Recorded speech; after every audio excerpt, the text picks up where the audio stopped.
I went on The Voice to prove to myself that I could do it and that I could make a career out of it. I now, years later, am not a garbage man. I'm not homeless, which I've been multiple times in my life. So I know that I can live off of nothing and be happy. So it taught me not to take these moments for granted later in life where I'm doing fine. Ryan Maloney does what so few people get to do. He makes a living doing what he loves, and for him, that's playing music. But it wasn't an easy journey. How do you go from being homeless to a top 5 finish on the NBC show The Voice? We talked about that and a whole lot more. This is my conversation with Ryan Maloney. Hello. Hey Ryan, how you doing? Good. Thanks for making the time to chat. Know you've been pretty busy this year. So just to introduce people who may not be familiar with you, you're a singer, musician, producer, and working in and around Las Vegas right now, and I'm sure some other places. I got to know you, I don't know if you'll remember, but about 14 months ago, I was in Vegas with a group of people, and we were at Cabo for a couple of drinks, and you were playing there, and watched you for, I don't know, like 3-4 hours over the course of a night and having some drinks and chit-chatting and stuff like that. And started following you on social media. And over the course of the year, I'm like, holy shit, this guy works like a dog, just like a workhorse. And then we had a quick chat the night that I met you, and you told me a little bit about your story. And I think to me that makes it all the more interesting. So just the sort of quick version, just to bring people up to speed, you were on the NBC show The Voice, season 6, 2014. You were on Team Blake, if I recall correctly, and you ended up being one of the top 5 finalists. So that's kind of a big deal. But that's not exactly where things started out for you. So do you want to tell people a little bit about sort of your origin story and kind of where you came from? Yeah. So I grew up in Traverse City, Michigan, kind of like I didn't realize it at the time of how country I grew up, because my mind was always, in the clouds, and I lived watching MTV as like a small kid, Van Halen and Bon Jovi and all that. Right. And it was always my dream to be a rock guitar player, and singing was a little bit on the back burner. It wasn't too much important to me, but just being on stage playing guitar is what I wanted to do. And I'd always have a love for music, and my mom was a play director, so I spent a lot of time watching people perform and being around that entertainment world of acting and things like that. And growing up in the 80s, my mom had a band and would practice in my living room, and we lived in this trailer park, and we'd be like the loudest thing going on a Friday, and a Saturday she'd be practicing. And I watched everybody that was in the band and really, really paid attention at what was going on, and didn't realize it at the time, but I had perfect pitch, an ear for hearing perfect pitch, semi-perfect pitch anyway. And I picked up the guitar and started playing Beat It. My mom was like, how the heck did you do that? And I was like, I don't know. The next day she bought me an acoustic guitar and Guns N' Roses tape and a Michael Jackson tape. So that right there at age 8 really, really kind of sets the tone for who I am today, meaning I can go from Guns N' Roses to Michael Jackson in a split second and go country. There was a time when I was 9 that my dad took all of his rock records. I'll never forget it. He had a whole box of Eagles, Def Leppard, Billy Idol, and stuff like that. And he opened up the dumpster, tossed all of his records in, and said, "We're listening to country." I was like, okay, well, all right.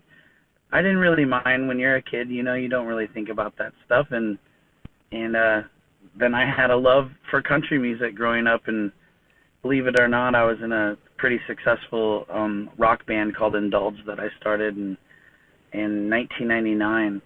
And actually moved to Vegas with my band in 2006 and pursued the whole, playing LA, playing Vegas, playing Boston, touring, getting as big as I could with a rock band that was unsigned. And this is right before the whole housing bubble bursted, and I had my first kid in 2008, and I made a decision that I didn't want to be a dad anymore to a band and children. So I kind of went my separate ways with the whole band thing, and started pursuing my solo career. And I'd always been playing solo either way since 96. I've been playing music professionally since I was about 15, sneaking into bars and clubs and doing the solo thing, doing coffee houses, doing Borders books, and playing in church and stuff like that.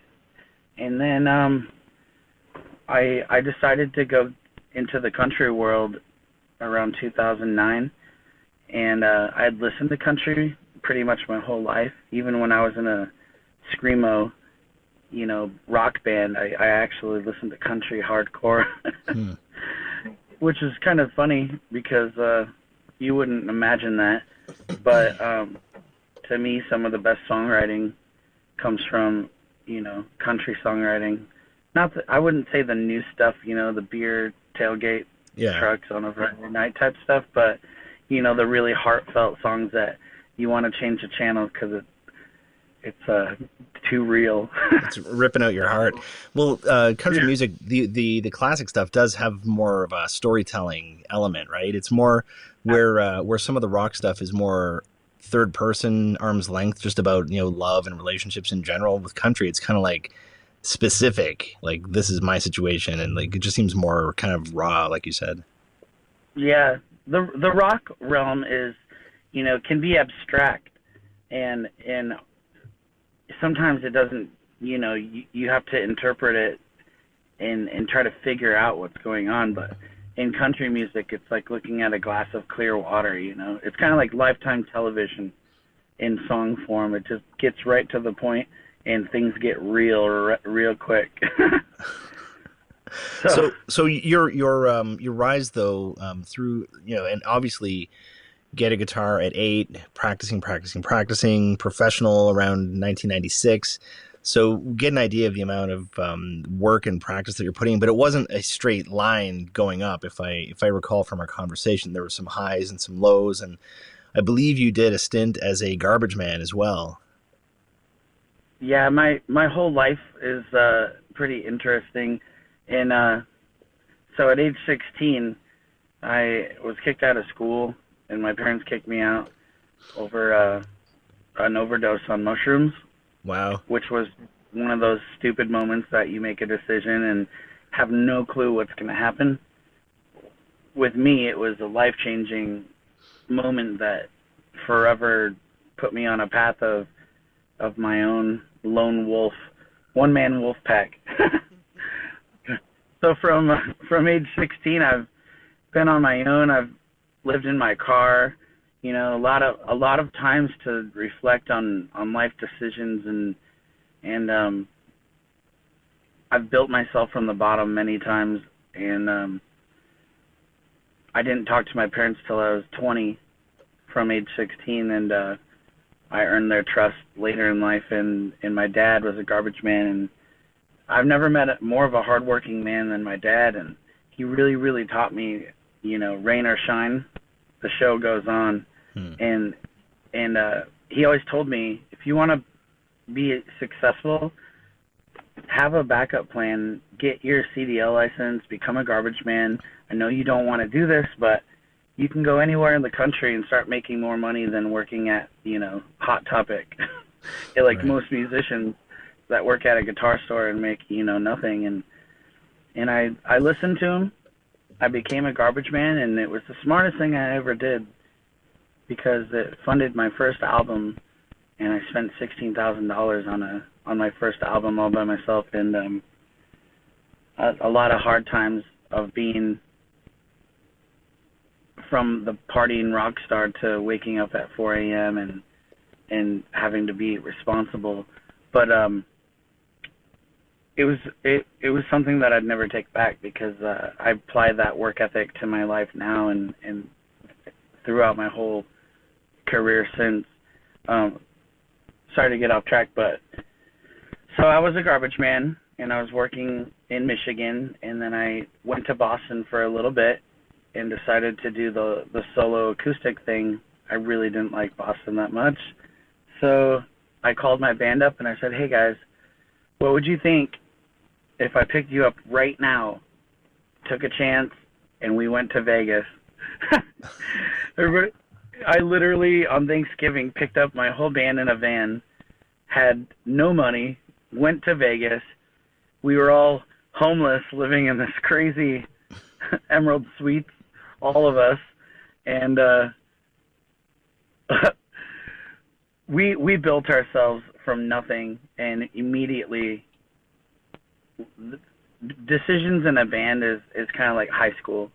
If you want to sit at the popular table, you just got to walk up to the popular kids and make them your friends. I chose to go up to the biggest band in Vegas, and who was otherwise at the time a signed band now, and I was like, well, we're your new band that's opening up for you every show.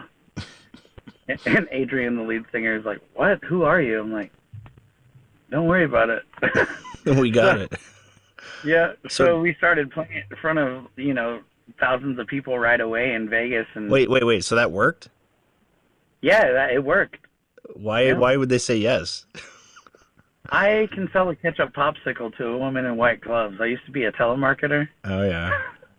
But obviously, you got to have the goods once you get on stage, and obviously that was the case. But having the balls to go up to him that first time, he must have been taken aback a little bit.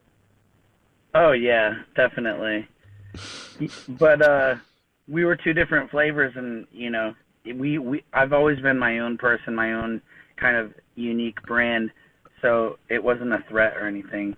It was just more power to add, to the bill.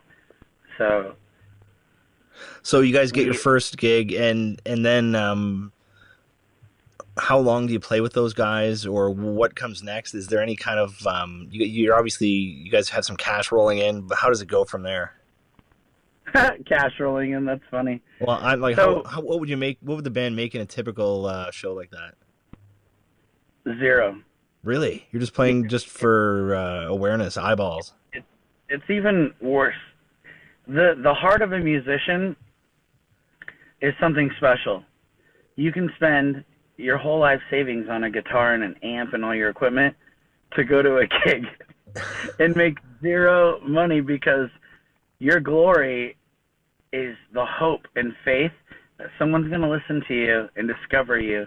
And that's why the music world is, completely based on hope and dreams in this fairy tale world. Not saying that it can't come true. You have to believe in yourself and set your mind to a different plane than the normal people that go to college and do like the A to Z type things. I guess, what sets me apart is that I never doubted once that I wasn't talented enough, or, I didn't not believe in myself. I believed in it like a religion, to the point where there's no other way other than this way.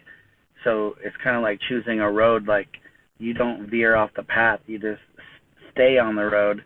And it's not an easy thing to be a musician. If it was so easy to play guitar and make money at it, everybody would be doing it, Yeah. But honestly, I didn't make money making music or playing music until I can honestly say till I was 32. Right before I went on The Voice, I quit my day job and took a chance and jumped and started playing music full time. And once I started doing that, I just had like a hunger for it, and I went to 7 days a week to now doing 10 to 14 shows a week. And And that's not something that the normal musician does, but I have high standards Yeah, clearly. for playing and making money, and you're realistically thinking no one really wants to see like a 50-year-old rock star. So you have like this window of opportunity to cash in, like strike it while the iron's hot. That's Right. always been my motto. So right now I'm just in the workhorse mode of like a squirrel saving nuts for winter. Yeah, like what's that expression? Make hay while the sun's shining, or whatever. Um, so you said I saw somewhere, I think on your site, that you had a note on your mirror that said that for like 2 years it said I'm going to be on The Voice and I'm going to be on Team Blake, and you said you stared at that every day like a laser beam to get you focused. How did you go from one point to the other? How did you make that happen? So after I did the rock band thing, I started doing my country solo career, and I would rather say alternative country, because I'm my own person, I do my own thing, but that was cool, and I still so during that time I was working for Edible Arrangements, and I was working ungodly amount of hours for a salary pay.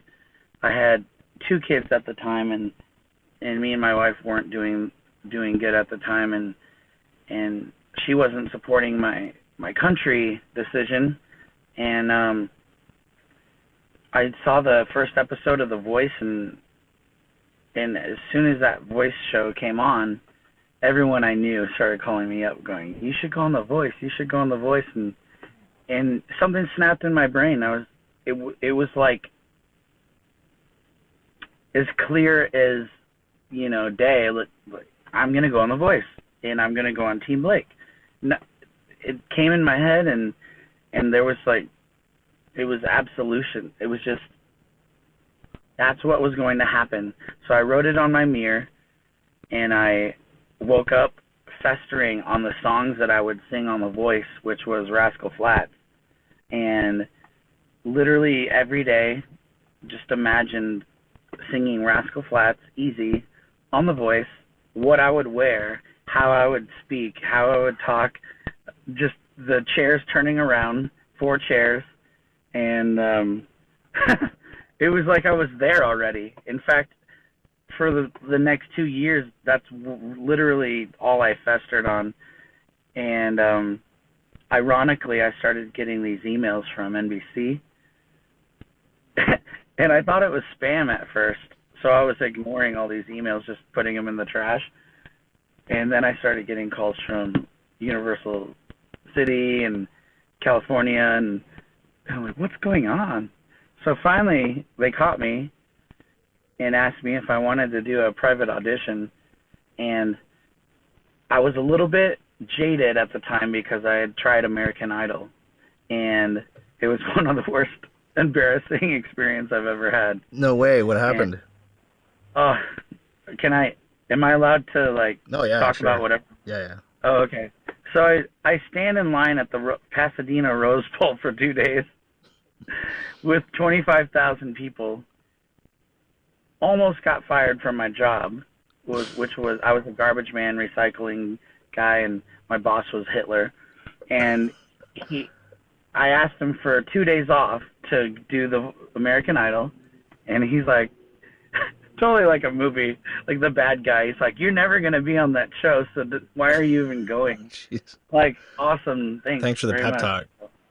Yeah, he's like, "If you leave, you're fired." And I was like, "Oh man, So I took a chance, went down there, and I tried that out. And waiting 2 days in line, I finally get to where you're in the Rose Bowl, and it's like a cattle call. You're just, waiting to be slaughtered. And I'm standing with, it's me, a guy standing with like 3 girls that look like, Hawaiian Tropic bikini models. And this guy sitting there eating a salami sandwich, and he's like, looks at me and he looks at the girls, and he starts flirting with the girls. I'm like, okay, dude, like, we're here for a reason. So he stares at me and he goes, well, sing. I'm like, oh, okay, cool. This is awesome. So I open up my mouth and I start singing, ironically, Journey Lights, which is, I don't even know why I sang that song, but here's the ironic thing. So 2 seconds into singing, he stops me and goes, thanks, have a great day. No way. And the girls that are standing with me that have like giant sized D boobs, that didn't even open up their mouth. he literally just pushes them through. Next, yeah, homie. Yeah, and I'm like, what just happened to my life? Like, what? So I was very, very, very. I don't even know what to call it, but my bubble was, Santa Claus was not real at that point, and I was really, really like over the Hollywood world. So I get a call from NBC, and they tell me that they want me to do a private audition. So here we are. I'm like, do I really want to, be let down again? But I had just believed that I could do it. So I walk in. It's on a Wednesday at noon.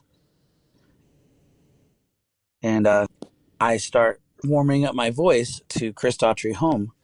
And I get in the parking lot and bring in my guitar. And this gentleman in the lobby, he saw me with the guitar. He goes, hey, man, I'm going up next to audition. Do you think you know Home by Chris Daughtry? And I'm like, yep, I know the song. I'm like, wow, that's weird. So there's like all these people in a hallway waiting, filling out whatever they're doing. And I bypass them and I see all these different people to my right and left that are on billboards in Vegas and famous people. And they're trying out for The Voice. Wow.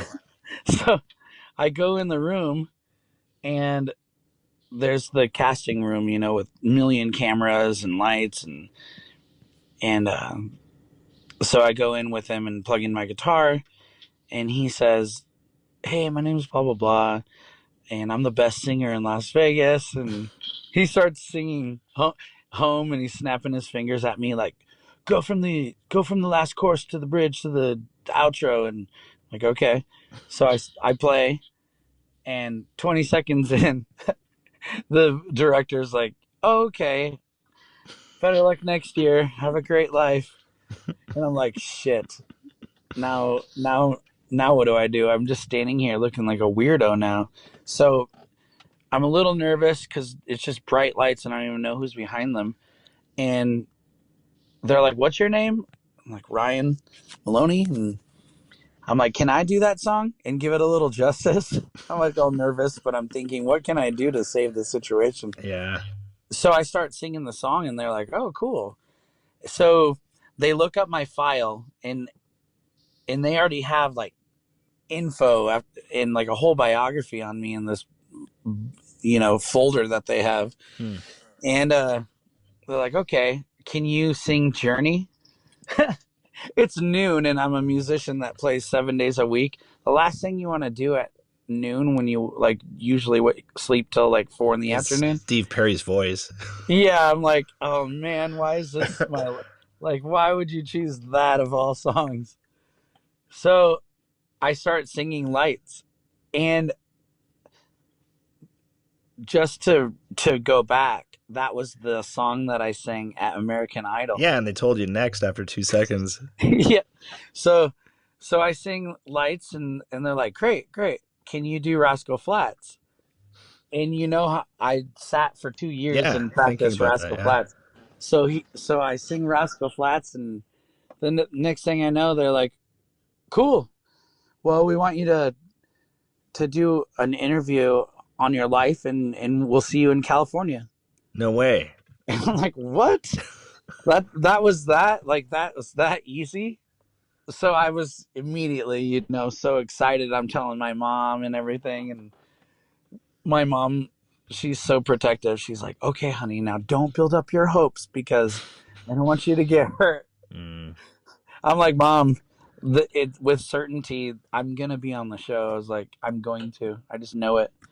So after that, you go to California and you do a couple executive callbacks. Mm-hmm.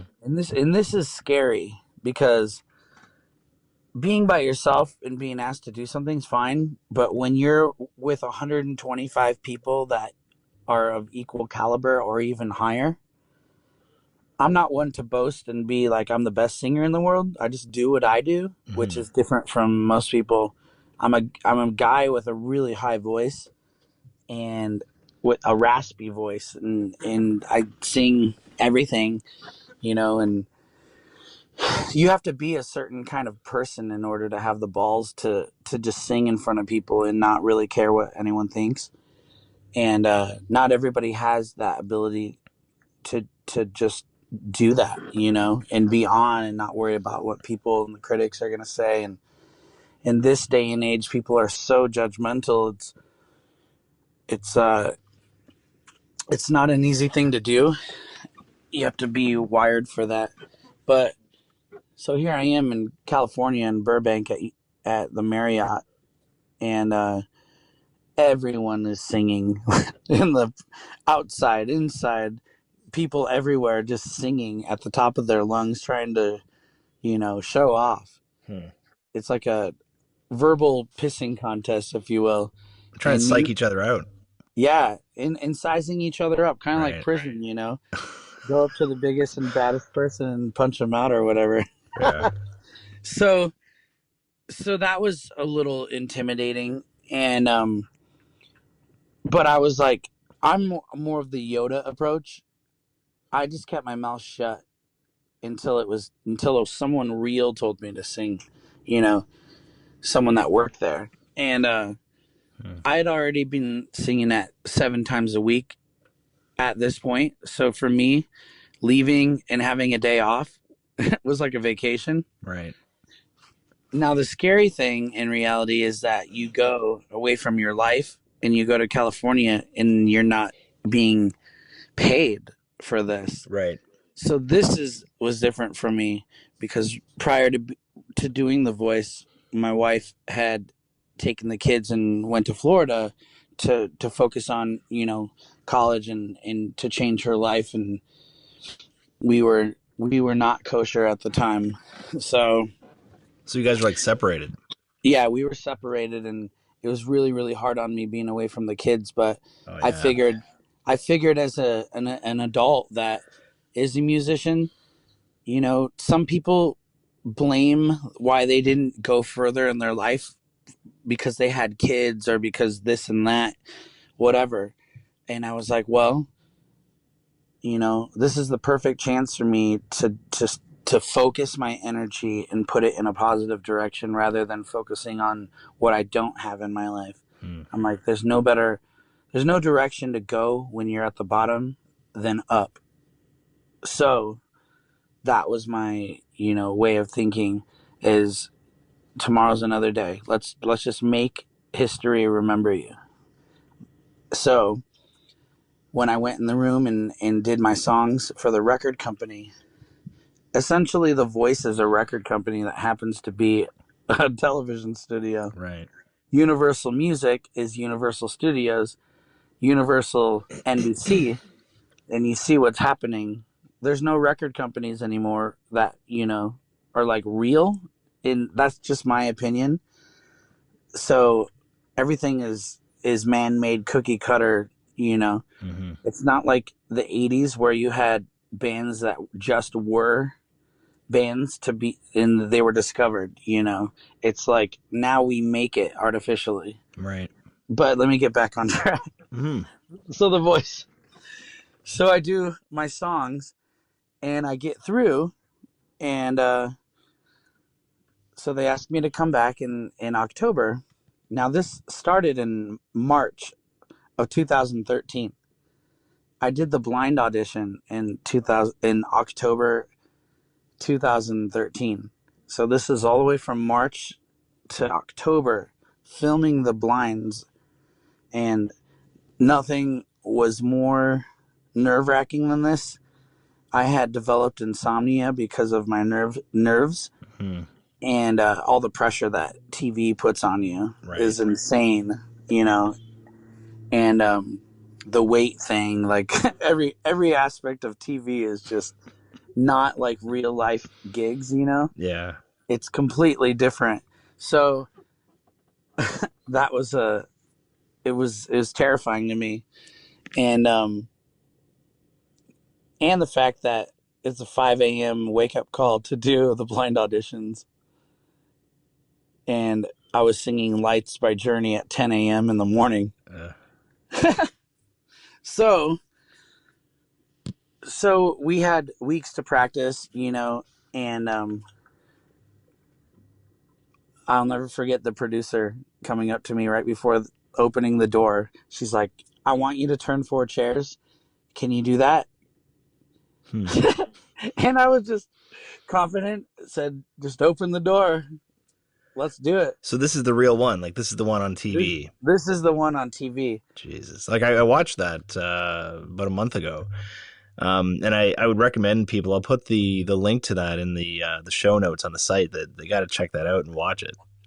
The best video compilation is the one on Vimeo. Oh, is it? Okay. There's no there's international laws on YouTube where they won't put it on YouTube. Okay. So Vimeo has all of the whole show. All right. So anyway, yeah, so no pressure or anything. The producer's like, "Turn 4 chairs and go." Good luck. Okay. So I'm walking out there and I see these red chairs, 4 of them, and like a whole crowd. And just remind people who's sitting in the chairs. So you got Blake Shelton, Usher, Shakira, and Adam Levine. And up until this point, it's like Willy Wonka's Chocolate Factory. You're just staring at the outside, like wondering what the hell's happening inside of this thing. Yeah. And it's a huge production. I'm talking warehouses upon warehouses. And when I say a warehouse, I mean like airport hangar, crazy giant. You could put like a city inside of these huge warehouses. Wow. And inside of them is like a whole set of The Voice. So I walk on stage and there's a whole built-in audience, the lights, everything. I've got in-ears in, and it's like go time.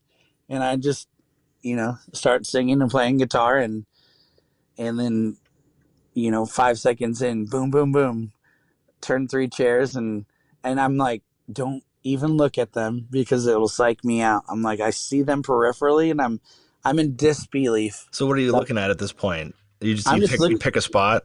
I'm just kind of looking at the crowd, like imagining it my own show, like if it was my own concert. So you're looking through the chairs. You're looking through them. Absolutely. I'm like, don't even make eye contact.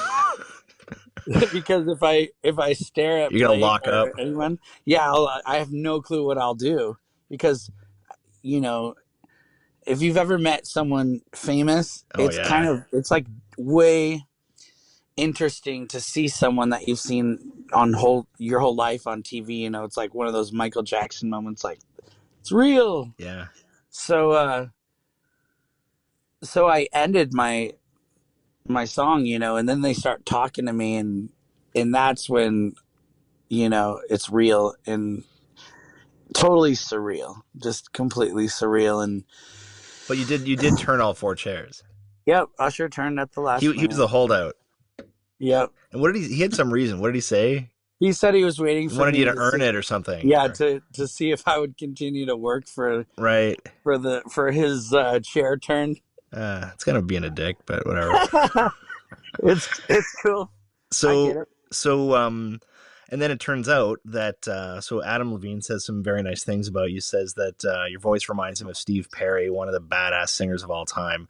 And then you end up like this vision that you had a couple years before ends up coming true, which is bizarre. So Blake Shelton goes head over heels for you, and you end up on his team. I was really, really waiting for Blake to talk to me because I already had it in my head for 2 years that I was going to be on Team Blake. So it wasn't really anyone trying to. I was already sold on Blake just because I do the alternative country thing, the fact that I really love Rascal Flatts a lot, and it was more my style, I guess, to go with that. So I did. I went with Team Blake. And he had some very complimentary things to say. And so, do you get to like the way it looks on the show is like he's kind of your mentor and you're working together. Do you actually get to spend some time with the guy and like get to know him a little bit and get some pointers and stuff? Yeah, he's everything that he said to me was key pearls that were longevitively really smart about breathing and watching out to not blow out my voice and things like that, because I have a tendency to be really powerful. Right. But it's cool to have power, but you have to know how to use it. So. So you ended up, you go through the season and there's a whole bunch of people competing, and obviously everybody's seen the show and kind of how it works.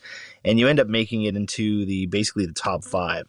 And that is, in one way, shape, or another, like that's millions of people seeing you. And that's really a bit of a launching pad to the next phase of your career, which is, you've got your own kind of solo act and you're traveling around and booking all these shows and putting stuff online. How big of a deal was that to you looking back, that appearing on the show? Oh, it was life-changing. To be validated when you think you're a good musician, that's one thing. When your mom tells you you're good, that's another thing. Yeah. When you've got a network that is a record company and you're doing singles, for every song that you're doing on TV, they send you to Henson Studios, and where We Are the World was filmed and recorded. Right. I'm sitting there with the Jonas Brothers in the next room. It was really, really cool to be validated by that and to have them believe in you enough to put you on TV. Mm-hmm. is an honor, a life-changing honor. Just the fact that happened was, monumental. Right. On a side note, to be an adult and do it, you have to leave your life. Mm-hmm. And like I was telling you, the timeline started in March of 2013. By the last episode, we're talking May. And during that time, I was gigging 7 days a week in Vegas. Now, luckily, all of the gigs that I had understood and was rooting me on. Mm-hmm. But the music world, I leave my gigs, and of course, people are like, Ryan's not coming back. Just, it becomes like a shark frenzy. Yeah, they're all going for the open spot now. Yeah, so things get a little squirrely in my personal life. People come out of the woodwork, and just to put it in perspective, the day after my blind audition aired, I woke up and I had to do a double take to my phone because I had 60,000 Facebook messages. Really? It said 60K. I'm like, what the hell? How many would you get on a typical day before that? Like 2, 3, 4. So Jesus.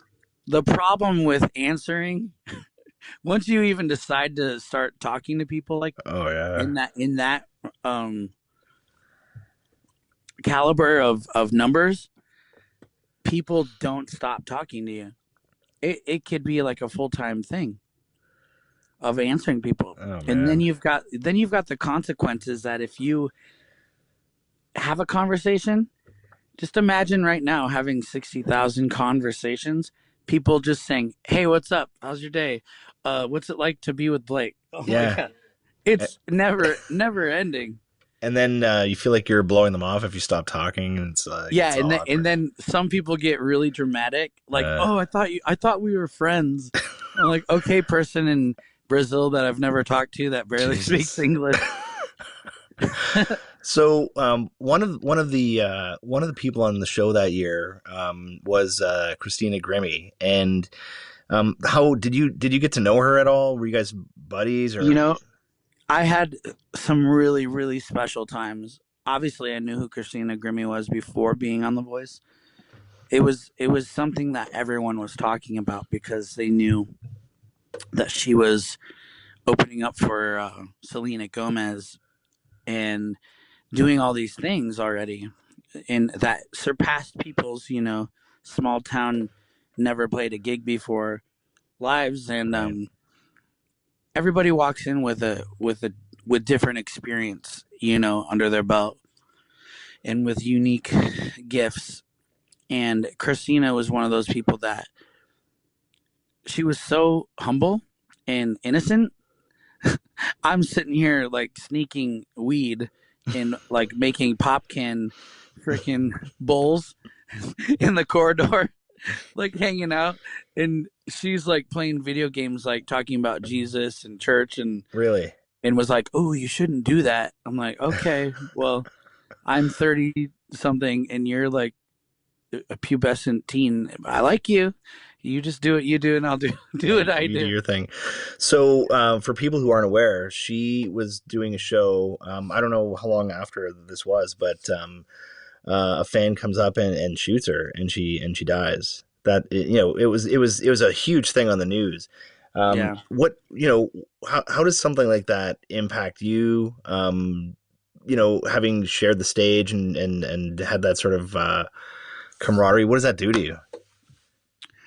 I was on stage at the time, and I remember someone, while singing a song, someone shows me a news clipping of Christina Grimmie, and it was really surreal and sad, and Hmm. it makes you take a step back and think of how crazy it is that you could.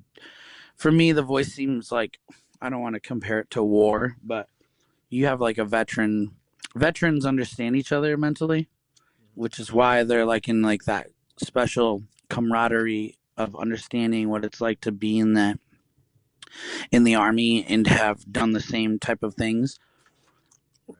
All of my friends from The Voice, we all spent the same amount of time, waiting and taking a gamble in our lives to do, the show. And then everyone after the show has their own drive inside to pursue whether or not they want to be in that world and keep going or not. And she went the furthest. She was doing movies. She put out a movie. She was signed, touring the country, and could have been, it reminds me a lot of Selena, Right.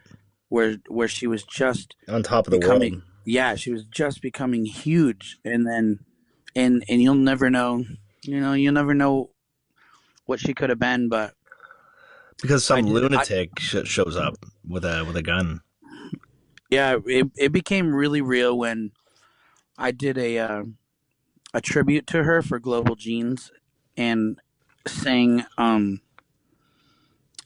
Somewhere Over the Rainbow, and I had to sing one of Christina's songs. And I didn't know what was gonna what it would be like, but I invited Callie Tucker, my battle partner from The Voice, who lives in Vegas, Jake Worthington, Jake Parker, and Biff Gore, and we sang for Christina's parents right in Hmm. front of them Wow. this song. And I didn't think it was going to be as emotional as it was, but they started putting these huge pictures of Christina on the Jesus. everywhere, and all of a sudden I'm like staring at these huge pictures, and her mom and dad are looking at me. I'm like, oh my god. So everybody's getting all emotional, and man, it was a cool experience, but That's it gotta be was tough. yeah, it pulled the heartstrings very much. Let me tell you a story about Christina real quick. Sure. So the whole time we were on The Voice, a lot of people had resentment towards Christina because they were jealous.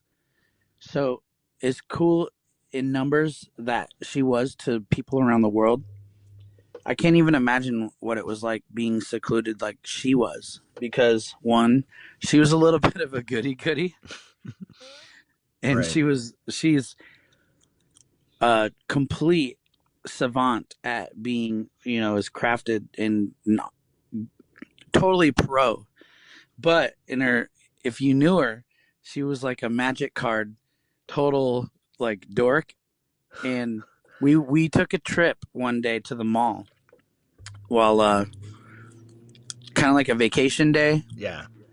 and no one wanted to hang out with her. I was baffled. Really? I'm like, no one knows who I am, so who cares? Hmm. But her, there's like 50 people, and everybody just ignores her, so she's by herself, and I'm like, hey, let's hang out for the day. So I'm at the mall, we're walking around, and people are freaking out, So like, they're recognizing her? oh, completely. And she's signing autographs and taking pictures, and I'm taking pictures for her, and she's so cool and so nice. And we went and got pedicures. No And way. we went and got pedicures. You got and one too?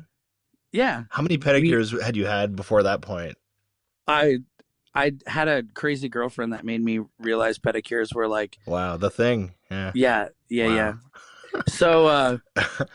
So I was we were singing and getting pedicures for like an hour, Oh, and wow. had people lined out the door in this mall in California. Huh.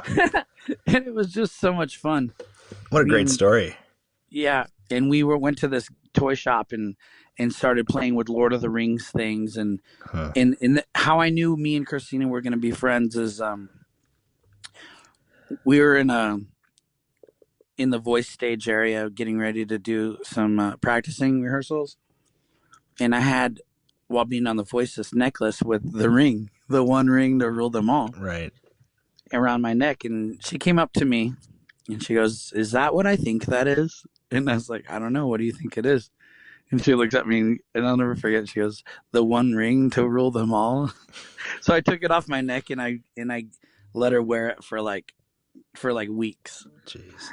But she was a sweetheart, total sweetheart. So does something like that, the randomness and just the finality of it, does that does it play with your mind a little bit? Like, does that have any impact on your not to overstate it, but you know what I mean? Like, I've had friends who have passed away.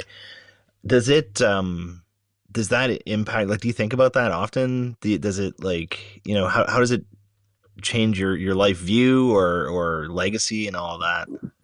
Well, at any time that could happen to me. I play in Vegas outside. Look at Cabo Wabo. Yeah. Oh, it's like right on the. It's just I talk totally a lot exposed. I talk a lot of smack to people while I'm playing. Yeah, I noticed. And at any time that could happen to me, and it's a reality. It's in my mind. In fact, over the microphone, I say, I'm probably gonna get shanked on my way to my car tonight. Jeez. Well, you had one of the worst shootings in U.S. history. A couple blocks, like just a couple feet down the strip. That still plays with my mind because two people had tickets for me to go that night to Jason Aldean. And I was playing at Cabo, and I was so exhausted. I did a double that day, and I got asked to play even at Mandalay Bay with my friend Justin. And I remember I literally went down the strip about 10 minutes before the shooting happened, and I was driving, and I went past and was going past the concert on Las Vegas Boulevard, and then not even 10 minutes later, I was it was hardcore because I just like smoked a bowl, and all of a sudden, bam, my phone blows up, and it's like all of my friends are texting each other, "Are you okay?" Because everyone I know is in the country world Yeah. and in bands, and everyone from all over the country is like they assumed that I would be there, and I was supposed to be there. Yeah. And for some reason, my gut told me that day, like, just stay home. Like, who cares? It's just another concert. Just go home. So I went home and, like, literally, I missed it by 10 minutes of driving past it. Jesus. Wow. And when I was there was about a week, about 7 or 8 days later, and so we ended up walking down and looking at the sort of crosses that had been put up. Like the windows hadn't even been replaced in the hotel suite still at Mandalay Bay. That's how recent it was. But just what a crazy thing. And I remember the night we were there, everybody, even though we're sitting around and listening to the music and all of that, there's people that's what everybody was talking about. So it was kind of like a weird atmosphere around Vegas that week. Definitely. I'll never forget the feeling of the day after I had a gig, and I literally the night after I played a show with Ben Carey, who's in a band Elvis Monroe, and his singer and him were on the news for like weeks talking about it. And I was playing with Ben, and he got shot in the arm, and he didn't even realize that. He like ran like 2 miles down the road and then realized that he was shot in the arm. Really? Jesus. How's he doing now? Oh, he's doing good, but that day, if you can imagine, he was playing a gig the next night with me. My drummer like taps his stick on the wall and goes tat tat tat tat. Oh, and he freaked out. Ben just puts down his bass. He's like, he just wigs out like PTSD or something. Like, yeah, completely. So it was a quiet vibe going on where everybody was affected by it, because this is a very small town. Yeah. And even though it's big and touristy, it's a tight niche of communication, of everyone knows each other, you know. So you have a show tonight, don't you? It's like, this is Friday night that I'm talking to you. We're going to be posting it on a different night, but you've got a show in a couple hours. Mm-hmm. And another one tomorrow. How would you describe your work ethic in, like, is there someone, you talked about your dad being one of your role models, but is there anyone else in town or in the business who's doing as many shows as you? Like, you're doing on an average of 1.3 shows a day, which is ridiculous. I don't know anyone that does what I do. Huh. What would be your advice to someone who, it doesn't matter what age they could be young, they could be older. They're stuck in that, you're the garbage man, you've got drug issues, you've got stuff going on with your marriage, you're not where you want to be, and you have that vision, but the things that block people are often, they don't know what to do. They're scared. They don't believe in themselves. What would be your piece of advice that you would give to somebody who has a dream, and maybe that's like your boss, people saying you're never going to be on that show, or maybe that's their parents who, they're unfortunate to have parents who don't believe in them. What would be your biggest piece of advice for folks like that? Well, I can say this. It's very easy to give up when you don't have a reason to move forward, but you have to remind yourself of that childlike, playful wonder of why you love playing your instrument. As an adult, you get into situations where you're asked to play covers, and there's a part of you that doesn't want to. You feel like a sellout, and the young version of me would have told myself that, but I always was like, well, at the end of the day, I wanted to be a guitar player, and I didn't really care about the glory of being a singer. It was an accidental thing that happened. 2, 3, every artist believes that they're meant to be on this earth to play their instrument inside of themselves. You think this.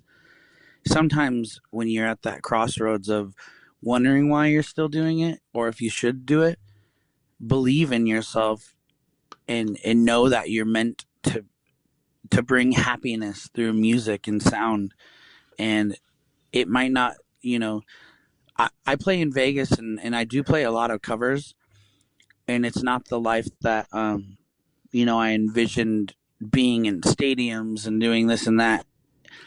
However, I I went on The Voice to prove to myself that I could do it. One, I was validated.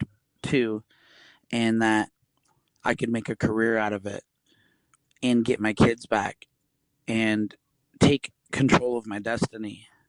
I now, years later, am not a garbage man. I'm not homeless, which I've been multiple times in my life. So I know that I can live off of nothing and be happy. So it taught me not to take these moments for granted later in life where I'm doing fine. And to anyone out there that, is not where they want to be musically, don't give up. Remember why you're doing it. And now the reason why I say that is because it doesn't matter if I'm playing in front of 100,000 people or playing in front of one person. I have to be happy inside in order to shine on my light on people. So, just keep that in mind. You had an Instagram post the other day, and it said, "Okay, 2002, you make me laugh. Who's the bitch now?" What's the story behind that?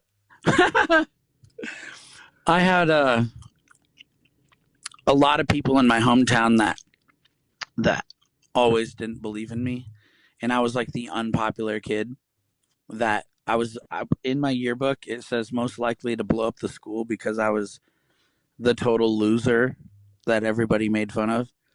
That's an uncool thing to say. They wouldn't be able to get away with that today. Definitely. Yeah, especially after the Columbine shooting a year later. It's like I go to my hometown, and not to put anyone down, but in a small town, it's like people are doing the same thing that they were 15 years ago. Mm-hmm. And everyone everyone's in their own journey in life, and I choose to do my own thing. I've always been, my own person. So that was just me remembering that time period. The new guy, the unpopular guy in school becoming the popular guy. And it reminded me of as soon as I went on The Voice, you know how many people come out of the woodwork and are your best friend all of a sudden? When things are going well, yeah. 60,000. Yeah. You can put a number on it. Do you book it all on your own? Yeah. So, like, how does it work? And I'm going to let you go. I know you've got to run, but just for people to understand, is your phone just kind of sitting there magically ringing when you get off The Voice? Or are you pounding the pavement and knocking on doors and dropping off tapes? Okay, to be in the music business, if you think that your dad's going to book you or someone else is going to care about you every day, here's a reality check. No one cares about you more than you when you wake up every day. Right. It's up to you to throw spears. I say throw spears because I throw about 100 spears in a month, meaning every relationship is important. Never burn a bridge. And remember that people are the reason why you gig. So you have to have a respect for people. You have to be a business person. Even though you don't want to be, you can't always rely on someone to book you, and you can't put all your eggs in one basket. When you say spear, are you talking about like emails, cold calls, knocking on doors, or like? Yeah, exactly what I'm talking about. All of that. Huh. All of the above. What's up for 2019? Anything else on the agenda? I saw you recording some songs. What was that? Jukebox Hero was one of them the other day in your studio. So I've got Love Song that's coming out on next week by a Tesla cover. Oh yeah, I love that song. I got Magic by Coldplay that's coming out. and that was basically a Christmas present for my wife. She bugged me about doing magic and Coldplay for about 6 months. And then I've got a Hysteria by Def Leppard. And then 2019, I've got a whole 2 original albums that'll be finished. One's an alternative country type of bluegrass almost, and then another one is a reimagined greatest hits of my old band Indulge from my rock days. It's like I have a recording studio in my house, which is like having an arcade for an adult. Oh yeah. Of all your favorite toys. And I have no reason not to do what I want to do. And I work as hard as I do gigging and doing whatever it takes to take care of the family, so I can go back to my Narnia castle at the end of the night, and I get to create whatever I want. It's like I'm Bob the painter with the crazy fro, and I get to paint a little tree here and there. And Bob Ross. And you've got 5 kids now, is that right? 4 kids. 4 kids. That's a lot of kids. Yeah. And 2 of them are twins.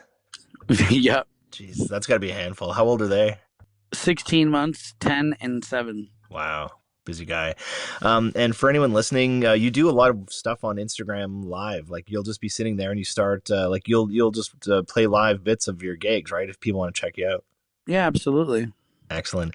Well, thank you so much for the time. I really appreciate it. I know you're super, super busy, and I just want to say thanks for taking the time to chat. All the best to you and your family and your kids for 2019, and we'll continue to follow you online. Thank you very much. Thank you. Big thanks once again to Whyte Maloney for taking the time to speak with me. Really encourage you to follow this guy on Instagram and watch for the little Instagram lives that he does during his gigs. It's really entertaining. He's got an amazing voice. Really hope you enjoyed this episode. If you haven't yet, please subscribe to the show and take 2 seconds and leave a comment or a review on Apple Podcasts. It would mean a lot, and it'll help other people find the show. Thanks very much for listening, and we'll see you next time.